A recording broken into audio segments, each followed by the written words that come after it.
నమస్తే. Welcome to listen TV. ప్రస్తుతం మనం ఎలక్ట్రిక్ బోర్డ్ దగ్గర ఉన్నాం. ప్రజెంట్ అయితే ఇక్కడంతా కూడా బిల్ కలెక్టర్స్ అంతా కూడా నిరసన తెలిపే ప్రయత్నం చేస్తా ఉన్నారు. ఏదైతే గతం నుంచి వీళ్ళు అడుగుతా ఉన్నారో కనీస వేతనం గురించి కావచ్చు, ఏదైతే జీవో నెంబర్ 11 విషయం గురించి కావచ్చు, ఏదైతే ప్రభుత్వం ఇచ్చిన హామీలు ప్రధానంగా ఉన్నాయో వీళ్ళందరికీ కూడా ఇప్పటి వరకు కూడా అవి నెరవేర్చే ప్రయత్నంగా ఎక్కడా కూడా కనీసం ఒక అడుగు కూడా ముందుకేయని ప్రభుత్వానికి సంబంధించి ఈరోజు వీళ్ళు నిరసన తెలపడానికి ఇక్కడికి వచ్చిన పరిస్థితి. గతంలో ప్రగతి భవన్ కావచ్చు, అలాగే మిగతా విషయాల్లో కూడా మేము అర్జీ పెట్టాం, కానీ దాని మీద ఎక్కడా కూడా మంత్రులు కానీ ముఖ్యమంత్రి స్థాయి వ్యక్తి కానీ ఎవరైనా కానీ దీని మీద స్పందించిన దాఖలాలు లేవు. కాబట్టి కనీసం ఈ రోజైనా మా గోడు సిఎండి గారికి విన్నవించుకోవడానికి ఇక్కడికి వచ్చామంటూ కూడా వాళ్ళు చెప్తా ఉన్నారు. దీని మీద సానుకూలంగా స్పందన వచ్చే వరకు మేము ఇక్కడే బైఠాయిస్తామని కూడా చెప్తా ఉన్నారు. మాట్లాడే ప్రయత్నం చేద్దాం. మరి చెప్పనమ్మా సమస్యలు. మాకు బిల్ కలెక్టర్ గా చేస్తున్నాం మేము. మాకు శాలరీ కావాలి, దానికోసమనే ధర్నా చేస్తున్నాం. అంటే ప్రధానంగా ఏం డిమాండ్? మినిమం వేజ్ శాలరీ కావాలని. మాకు పీస్ రేట్ వరకు నెలకు 4,000 కూడా జీతం రావట్లేదు. కనీసం మినిమం వేజ్ 18,000 ఇవ్వాలని దానికోసం పోరాడతాం. గతంలో కూడా మీరు కొట్లాడారు కదా, మరి అంటే దాని మీద ఫలితం ఏం లేదు. ఆన్లైన్ లో కట్టేస్తున్నారు కదా, ఫోన్ పే చేస్తున్నారు కదా, మా దగ్గరికి ఎవరు రావట్లేదు కట్టడానికి. కనీసం నెలకు 1000 బిల్లులు కూడా రావట్లేదు. మీ సమస్యలు ఎట్లా? ఏమి మీరు కూడా వచ్చారు కదా అప్పుడు ప్రగతి భవన్ కి, అన్ని అందరూ మాట్లాడారు, అందరూ టీవీలన్నీ వచ్చినాయి, కానీ మాకు ఏం ఉపయోగం లేదు. ఎవరు ఏం పట్టించుకోవట్లేదు. కనీసం మినిమం వేజ్ ఇవ్వాలని అడుగుతున్నాం అంతే. ఏంటమ్మా ప్రజెంట్ ఎట్లాంటి సమస్యలు మీకు ఎదురవుతాయి? అంటే గృహజ్యోతి వల్ల బాగా పిఆర్లు తగ్గిపోయినాయి. మాకు పీస్ రేట్ ఎవరు పెట్టాడో తెలియదు, కానీ దాని వల్ల బాగా లాస్ అయ్యాం మేము. అది లేకపోతే శాలరీ ఇచ్చినా కానీ ఇప్పుడు కనీసం 20,000 ఉండేది. అంతకంతకు తగ్గిపోతుంది. బిల్లులు కూడా తగ్గిపోతున్నాయి. అంతా ఆన్లైన్ పేమెంట్ చేసేసుకుంటున్నారు. 4,000. మీరు చెప్పండి. అవును సార్, ఇప్పుడు గృహజ్యోతి వచ్చింది, ఒకరికి మంచి చేశారు, మరి ఇంకోళ్ళు కూడా నష్టపోతున్నారని కూడా ఆలోచించాలి కదా ప్రభుత్వం. ఇప్పుడు 600 700 మంది ఉన్నాము, కనీసం మాకు ఏదన్నా ఒకటి ఆధారం కల్పించాలి కదా. ఇప్పుడు ఎన్నో సంవత్సరాల నుంచి చేస్తున్నాం సార్, ఇప్పుడు బయటికి పోయి చేయలేం మేము. ఈ ఏజ్ కి 20 సంవత్సరాలు ఉన్నప్పుడు వచ్చాము, 20 సంవత్సరాలు అవుతుంది చేయబట్టి, 40 సంవత్సరాలు అవుతుంది. ఏది అసలు మాకు గౌరవం లేదు, ఏం లేదు. మళ్ళీ ప్రొద్దున 9:30 నుంచి సాయంత్రం 6:30 వరకు చెయ్యాలి. 6:30 వరకు చేస్తాము. కలెక్షన్ అవుతుందా, అదైతుందా, ఇదైతుందా అని అడుగుతున్నారు, కానీ కనీసం వీళ్ళకి జీతాలు వస్తాయా, ఎప్పటి నుంచి వస్తున్నాయి? ఒక్కొక్క జేఓకి అయినా ఏఈకి అయినా అందరం తెలుసు సార్, వాళ్ళకైనా తెలుసు. కనీసం వాళ్ళని అడగొచ్చు కదా. ఎన్నో సార్లు ఇచ్చాము, ఎన్నో సార్లు కొట్లాడాము. కనీసం ఒక 18-20 సంవత్సరాలు అవుతుంది సార్ మేము కొట్లాడబట్టి. ఒక్కసారి కూడా వీళ్ళకి చీమ కుట్టినట్టు అన్నా లేదా? ఒకరు చనిపోతుంటే ఎలా చూస్తుంటారు సార్, ఒకరు మాడిపోతుంటే ఎలా చూస్తుంటారు? గవర్నమెంట్ ఇప్పుడు ఆదుకుంటుంది అని అంటున్నారు, మమ్మల్ని ఆదుకోదా చెప్పండి ఒక మాటకి? ఎవరు ఆదుకుంటారు? మరి బాధలు వచ్చినప్పుడే కదా ప్రభుత్వం ఆదుకునేది. సీట్లలో కూర్చోడానికా? కొట్లాడుతా ఉన్నా కూడా ప్రభుత్వం నుంచి చెల్లనం లేదు, చీమ కుట్టినట్టు కూడా లేదు. మేము మనుషులంగామా? మేము కూడా కష్టపడుతున్నాం సార్, మేము కూడా కష్టపడుతున్నాము. ప్రొద్దు నుంచి కాల్ సెంటర్ చెక్ చేసుకోండి, ఒక్కొక్కరిని ఊర్లలోకి వచ్చి చెక్ చేసుకోండి సార్. కనీసం తినడానికి కూడా టైం ఉండదు సార్. ఒక 10 నిమిషాలు 20 నిమిషాలు, ఒక 10 నిమిషాలు లేట్ అయితే ఎక్కడి నుంచో ఫోన్లు వస్తాయి. కనీసం ఇక్కడ వీళ్ళకి పోవా, మేము ఇక్కడ దాకా వచ్చినాము, ఎందుకు వచ్చిండ్రు, దేనికి వచ్చిండ్రు అనేది సీఎండీకి తెలియదా? ఒక సీఎండీ పోతే ఇంకో సీఎండీ, ఇంకో సీఎండీ పోతే ఇంకో సీఎండీ. మా గురించి ఎవరు పట్టించుకునేది? కనీసం రోడ్డు మీద ఎవరన్నా ఇట్లా యాక్సిడెంట్ అయితే 10 మంది కూడతారు సార్. కనీసం మేము ఇంతమంది వచ్చాము, తెలియదా? ఎవరికి తెలియదా సార్? తెలియదా? ఎందుకు మరి అంటే పోనీయని ఎట్లా పోనిస్తారు సార్? ఇప్పుడు మేము బయటికి వెళ్ళలేం కదా. గవర్నమెంట్ ఎందుకు వచ్చింది? ఆదుకోవడానికే వచ్చింది సార్. మున్సిపాలిటీ వాళ్ళకి ఆదుకుంటున్నారు, ఊడ్చటాలకు ఆదుకుంటున్నారు, మాకెందుకు కల్పించదు? ఏం డిమాండ్ చేస్తారు సార్? మేము కనీసము గవర్నమెంట్ అడగట్లేదు, పర్మనెంట్ అడగట్లేదు, కనీసం 18,000 సార్, 15,000, 18,000 సార్. అది కూడా ఇవ్వకపోతే ఎట్లా సార్? పిల్లలు 2 సంవత్సరాల నుంచి ఇప్పుడు 20 సంవత్సరాలకు వచ్చారు సార్ మా పిల్లలు. పెళ్లిలైనాయి, ఇంట్లో అమ్మమ్మ పోస్ట్ వస్తుంది, కానీ ఇక్కడ మాత్రం ఏది మారట్లేదు. ఇంట్లో అమ్మమ్మ పోస్టులు వస్తున్నాయి, కానీ ఇక్కడ మారట్లేదు సార్. సమస్య ఏంటిదంటే, మేము ఇప్పుడు గృహజ్యోతి అంటే ప్రభుత్వం పెట్టిన 6 పథకాలలో ఈ ఒకటి ముఖ్య పథకం. ఓకే, ఇది 1000 మందికి ఉపయోగపడుతుంది. నేను మా మంచిర్యాల దాదాపు 80,000 సర్వీసులు ఉంటాయి. ఆ 80,000 సర్వీసులలో 30,000 సర్వీసుకు గృహజ్యోతి అనే పథకం అమలయ్యింది. ఇప్పుడు మాకు గృహజ్యోతి పథకం అమలైన తర్వాత మాకు అంతకుముందు 15,000 18,000 దాకా జీతం వచ్చేది. ఇప్పుడు మాకు 4,000 5,000 జీతం రావడమే కష్టమవుతుంది. ఈ గృహజ్యోతి వాళ్ళ పథకాలు అయితే ఎవరికైతే అమలైనాయో వాళ్ళకు దాదాపు ఒక్కొక్క మీటర్కు సంబంధం అంటే దాదాపు ఒక 30,000 మీటర్లకు 2,000 చొప్పున అంటే 200 యూనిట్లు అవుతుంది అంటే దాదాపు ఒక మీటర్కు 1000-1200 రూపాయలు ఫ్రీ ఇవ్వడం జరుగుతుంది. అలాగా మేము గుర్తు రావడం లేదా? మేము ఎంతమంది ఉన్నాము తెలంగాణ మొత్తంలో? మేము తలుచుకుని ఒక 600 మంది ఉన్నాము. ఆ 600 మందికి ప్రభుత్వం న్యాయం చేయలేకపోతుందా? మా ఆవేదన మీకు వినబడతలేదా? మమ్మల్ని 600 మందిని ఆదుకోమని చెప్తున్నాము. ఇప్పుడు మేము గృహజ్యోతి పథకం వల్ల రోడ్డు మీద పడే పరిస్థితి వచ్చింది. పిల్లలను చదివించుకోలేకపోతున్నాము. చాలని జీతాలతోటి బతుకులు గడుపుతున్నాము.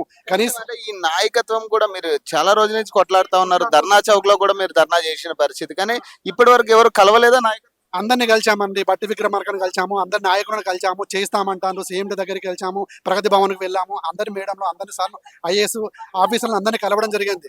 అందరం చేద్దామంటారు. మేము ఇచ్చినంత మెమోరాండం మరి వాళ్ళు చెత్తబుట్టలు వేస్తుందా, లేకపోతే ప్రభుత్వానికి నివేదన ఇస్తుందా ఇస్తలేదా అది మాకు తెలియడం లేదు. మేము ఒకటే కోరుకుంటున్నాము, మాకు కనీస మేము చేసే పనిని గుర్తించి మాకు కనీస వేతనం ఇవ్వాలని కోరుకుంటున్నాం. అంతకు తప్ప మమ్మల్ని పర్మనెంట్ చేయమని అంటలేము.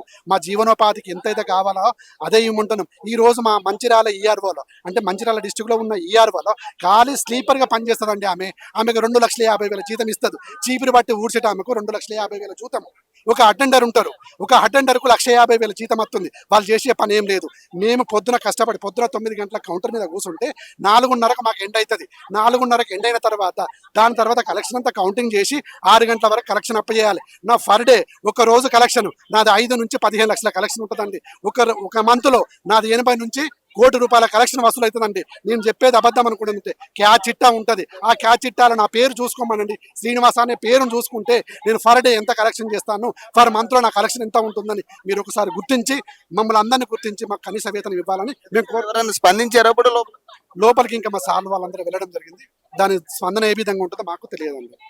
అన్న ఏం లేదు, మేము గత ఒక 15 years నుంచి పిలకలు చేస్తున్నాం. కానీ ఈ యాజమాన్యము ఎప్పుడైతే ఈ కాంగ్రెస్ పార్టీ వచ్చినప్పటి నుంచి గృహజ్యోతి పెట్టిందో అప్పటి నుంచి ఇంచుమించు ఒక 600-700 మంది మేము నష్టపోయినాం. ఇప్పుడు కాంగ్రెస్ పార్టీ వచ్చి 1 year అవుతుంది. అప్పటి నుంచి సీఎం గారికి కానీ స్పీకర్ గారికి కానీ కూడా మేము కూడా మెమోరాండం ఇచ్చాము. మా మెమోరాండాలు తీసుకుపోయి ఎక్కడో చెత్తబుట్లో వాడేస్తున్నారు తప్ప మాదైతే ఏం వాళ్ళు పరిష్కరిస్తలేరు. గతం నుంచి అడుగుతానే ఉన్నారు కదా, మరి దాని మీద సొల్యూషన్ నుంచి రెస్పాన్స్ అంటే మా మా మా మా అధ్యక్షులు వాళ్ళు, మా బిల్కట అధ్యక్షులు మాకు నా ఈశ్వరరావు సార్ గట్టి వెళ్ళి 2-3 సార్లు కూడా వాళ్ళను సీఎండి గారికి లెటర్ ఇచ్చారు. మెమోరాండం ఇస్తే ఒక సీఎండి తర్వాత ఒక సీఎండి చేంజ్ అవుతా ఉన్నాడు. మాకు 1 year నుంచి మమ్మల్ని పట్టించుకునే నాదు లేడు. కాబట్టి ఈ రోజు సీఎండి ఈ వరకు వచ్చినాం సార్. ఇది ఓన్లీ ప్రారంభం దశ సార్. ఇది నెక్స్ట్ ఇది ట్రైలర్ తర్వాత ఉంటది. ఏం చేస్తామనేది మా ఈశ్వరరావు కానీ మా బిల్లెక్ రమేష్ అన్న గారు కానీ ఏ విధంగా చెప్పినా కూడా మేము రెడీగా ఉంటాం. ఈ వారం రోజుల్లో కనుక ఏదైతే మాకు సొల్యూషన్ రాలేదనుకో సావడానికి రెడీ ఉంటాం, ఏం చేయడానికి రెడీ ఉంటాం. రేపు వీలైతే సీఎం గారు ఇల్లు ముట్టడిస్తాం, అసెంబ్లీ కూడా ముట్టడిస్తాం. మీరు చెప్పండి అన్న. నమస్కారం, నా పేరు రవీందర్. నేను సంగారెడ్డి డిస్ట్రిక్ట్ నుంచి వచ్చాను. ఈరోజు రాష్ట్ర వ్యాప్తంగా సిఎండి ట్రాన్స్కో ఆఫీస్ ముందు మా విద్యుత్ బిల్ కలెక్టర్లందరూ కూడా దాదాపు 650 మంది కార్మికులందరూ కూడా ఈరోజు కూర్చొని ధర్నా చేస్తున్నాము. దీనికి గత ప్రభుత్వం 10 సంవత్సరాల క్రితము కేసీఆర్ ప్రభుత్వం ఉన్నప్పుడు మాకు అందరికి కూడా న్యాయం చేస్తామని చెప్పి ఇంతవరకు ఏం చేయలేదు. ఎంతో మంది సీఎండీలు కూడా మారిపోయారు గత ప్రభుత్వంలో. మరి ఇప్పుడు ప్రజా ప్రభుత్వము, ఇందిరమ్మ రాజ్యము, రేవంత్ రెడ్డి ప్రభుత్వం నడుస్తుంది. మా కార్మికులందరూ కూడా మేము ప్రతి ఊరికి వెళ్ళి గ్రౌండ్ లెవెల్లో కార్మికులకు, విద్యుత్ కార్మికులకు, తర్వాత రైతులకు, నిరుద్యోగులకు, యువతలకు అందరూ కూడా మేము మోటివేట్ చేసినాం. ఎందుకంటే కొత్త ప్రభుత్వం వస్తే ప్రజలు కూడా మారుతారు, వాళ్ళ జీవితాల బతుకులు బాగుతాయని చెప్పేసి కూడా మేము గ్రౌండ్ లెవెల్ కూడా వర్క్ చేయడం జరిగింది. కానీ మాకు ఈ రోజు ఏంటంటే ప్రగతి భవన్ ముందు ఎన్నోసార్లు మేము లెటర్ ఇవ్వడం జరిగింది. తర్వాత దివ్య మేడం కూడా కలవడం జరిగింది, మా కార్మికులు, మా యూనియన్ తరఫు నుంచి, సిఐటి తరఫు నుంచి. అలాగే ఈ రోజు నిమ్మకు నీరెత్తినట్టు కూడా ప్రభుత్వం చూస్తుంది. మేము తక్కువ సంఖ్య ఉన్నాము, 650 మంది ఉన్నాము. సో ఈ రోజు గృహజ్యోతి పథకం ద్వారా మేము ఉపాధి మొత్తం పూర్తిగా కోల్పోయినాం. ఎందుకంటే దీనికి ప్రభుత్వము 200 యూనిట్లు ఫ్రీ ఇస్తుంది. ఇవ్వడం అనేది తప్పు కాదు, అది మంచి సంక్షేమమే. కాకపోతే దీని కింద డిపార్ట్మెంట్లో ఎవరు పనిచేస్తున్నారు? బిల్ కలెక్టర్లు పనిచేస్తున్నాము. మరి మాకైతే జీతాలు లేవు, పీసీ రేట్ విధానం ఉంది, ఏపీఎస్సీ రూల్స్ నుంచి అప్పటి నుంచి అదే అమలు చేస్తున్నారు. మరి ఇప్పుడు ప్రభుత్వాలు మారుతున్నాయి, ప్రజలు మారుతున్నారు, నిత్యావసర ఖర్చులు పడుతున్నాయి. ఈరోజు చూడండి, మేము ఈ నెల మొత్తం పనిచేస్తే నాకు 400 పేర్లు వచ్చినాయి. ఒక పేరుకి ₹2 10 పైసలు ఇస్తున్నారు. నెలంతా పనిచేస్తే నాకు నెలకు ఇప్పుడు ₹600 వచ్చినాయి. ఈ ₹600 నేను కుటుంబాన్ని ఎలా పోషించుకోవాలి? నేను అద్దెకి ఎలా కట్టుకోవాలి? మా పిల్లల చదువు ఎలా చేయాలి? మరి ఈ రోజు ప్రభుత్వం 54,000 ఉద్యోగాల నోటిఫికేషన్ ఇచ్చింది అన్ని అంగన్లలో. డిఎస్ నోటిఫికేషన్ ఇచ్చినావు, 11,000 ఉద్యోగాలు ఇచ్చినావు, 7,550 ఉద్యోగాలు ఇచ్చావు హెల్త్ డిపార్ట్మెంట్ లో, 22,000 మంది కానిస్టేబుల్స్ కి ఇచ్చావు. ఇవన్నీ ఇచ్చినావు. వీళ్ళందరికీ లక్షలు జీతాలు ఇస్తున్నావు. ఇయ్యి నువ్వు తప్పంటలేదు. ఖాళీ మేము 550 మంది ఉన్నాము, 650 మంది ఉన్నాము. మేము అడుగుతుంది రెగ్యులర్ ఎంప్లాయీ, మాకు రెగ్యులర్ చేయమని అంటలేము. కనీస వేతనాన్ని ఇవ్వండి, లేదంటే ఆర్టిజన్ గుర్తించాలని కోరుతున్నాము. ఈ ప్రభుత్వానికి ఈ చిత్తశుద్ధి ఖచ్చితంగా ఉన్నది, మాకు నమ్మకం ఉంది. రేవంత్ రెడ్డి గారి గవర్నమెంట్ మీద, రేవంత్ రెడ్డి మీద, ప్రభుత్వం మీద, యజమాని మీద తప్పకుండా మాకు న్యాయం చేస్తుందని ఆశిస్తున్నాం సార్. ప్రధానంగా మీరు కొట్లాడుతూనే ఉన్నారు గతం నుంచి కూడా, దీని మీద సొల్యూషన్ రావట్లేదు. కనీసం నాయకుడు వచ్చి బయటకు వచ్చి మాట్లాడే ప్రయత్నం చేయట్లేదు. కనీసం దీనికి సానుకూలంగా స్పందన కూడా లేదు. మరి ఏం చెప్తారు?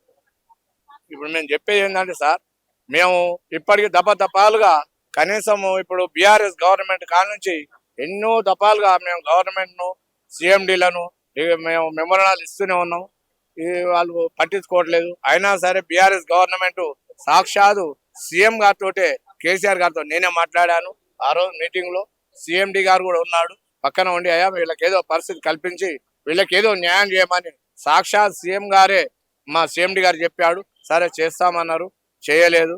సరే ఆ గవర్నమెంట్ ఇప్పటికి ఆ గవర్నమెంట్ డిజాల్వ్ అయిపోయింది, గవర్నమెంట్ మారి ఈ వచ్చిన ఈ కొత్త గవర్నమెంట్ అయినా మాకు న్యాయం చేస్తాన ఉద్దేశంతో ఈ గవర్నమెంట్ కూడా మేము గ్రామాన తిరిగి కాంగ్రెస్ గవర్నమెంట్ వస్తే మనకు న్యాయం జరుగుతుంది, మన కుటుంబాలు బాగుపడతాయి, జనమంతా బాగుపడతారు. ఒకసారి గవర్నమెంట్ మార్చాలన్న ఉద్దేశంతో ఈ కాంగ్రెస్ గవర్నమెంట్ తెచ్చుకోవడం జరిగింది. తెచ్చుకున్నాం. వాళ్ళు ఏం చేశారు, ఒక 5 పథకాలు ఉచిత పథకాలు అని పెట్టిరు. అందులో గృహజ్యోతి పథకం అని ఒకటి పెట్టిరు, ఉచిత కరెంటు విధానం అని. సరే పెట్టండి, పెట్టినా పర్వాలేదు. కానీ దానివల్ల మేము బిల్లుకు మేము వసూలు చేస్తేనే ₹2 మాకు కమిషన్ వస్తుంది. అప్పట్లో ఉచిత పథకం లేదు, ఆన్లైన్ లేవు కాబట్టి మాకు నెలకు 15,000 16,000 జీతం వచ్చేది. అటు ఇటు మా కుటుంబాలు బతికేది. ఇప్పుడు ఆన్లైన్లో వచ్చేసినాయి, 50% పోయింది. ఉన్న 50% లో ఇప్పుడు ఈ ఉచిత పథకం వచ్చేసింది, ఆయనతో పోయింది. ఒక 10% ఉంది. ఇప్పుడు మేము 30 సంవత్సరాల డిపార్ట్మెంట్ నమ్ముకొని పనిచేస్తున్నాం ఈ డిపార్ట్మెంట్ లో. అప్పుడు ఏపీఎస్, ఈబీ అని బోర్డు ఉండే, బోర్డు కాలం నుంచి ఈ రోజు డిస్కంల కాలం వరకు మేము డిపార్ట్మెంట్ లో 3 దశాబ్దాల నుంచి పనిచేస్తున్నాం. మరి కుటుంబాల పరిస్థితి ఏందని గవర్నమెంట్ ఆలోచన చేయట్లేదు. ఈ రోజు ధర్నా కూర్చున్నారు కదా, కనీసం ఏమైనా స్పందన వచ్చిందా? అది కాదు రావాలి. మా వాళ్ళు లోపలికి పోయారు, మాట్లాడుతున్నారు. మరి ఏం చెప్తారు, ఏమంటారు సిఎండి గారు మాట్లాడిన తర్వాత వాళ్ళు ఏ నిర్ణయం తీసుకుంటారో, మరి ఏమైనా స్పందన వచ్చేనో సరిది, లేదంటే మేము ఇక మా స్టేట్ యూనియన్ తరఫున ఇక వినూత్నమైన కార్యక్రమాలు మా ప్రధాన రాష్ట్ర కమిటీ ఆదేశాల మేరకు ఇక ముందు కూడా ఏ పోరాటాలకైనా మేము సిద్ధంగా ఉంటామని ఈ సో ప్రధానంగా చూసుకోవచ్చు బిల్ కలెక్టర్స్ అందరూ కూడా దాదాపు ఈ రోజు ఏదైతే వీళ్ళకి కనీస వేతనం కావచ్చు, మిగతా విషయాలు కావచ్చు, ఏదైతే డిమాండ్స్ ఉన్నాయో డిమాండ్స్ అన్ని కూడా నెరవేర్చే వరకు కూడా ఈ రోజు ఇక్కడే బయట ఇస్తామంట కూడా వాళ్ళు చెప్తా ఉన్నారు. దీనికి సంబంధించి ఈ తక్షణమే ప్రభుత్వం దీన్ని స్పందించి దీనికి పూనుకోవాలని చెప్పేసి చెప్తా ఉన్నారు. ఖచ్చితంగా ఇప్పటి వరకు చేసాం, ధర్నాలు చేసాం, ప్రగతి భవన్కి వెళ్ళి కలిసి వచ్చాం, కానీ ఏ ఒక్క నాయకుడు కూడా దీని మీద స్పందించి మాట్లాడింది లేదంటూ కూడా వాళ్ళు చెప్తా ఉన్నారు. ఏదైనా కూడా మా డిమాండ్స్ నెరవేర్చే వరకు మేము ఇక్కడే బైఠాయించి కూర్చుంటామంటూ కూడా చెప్తా ఉన్నారు.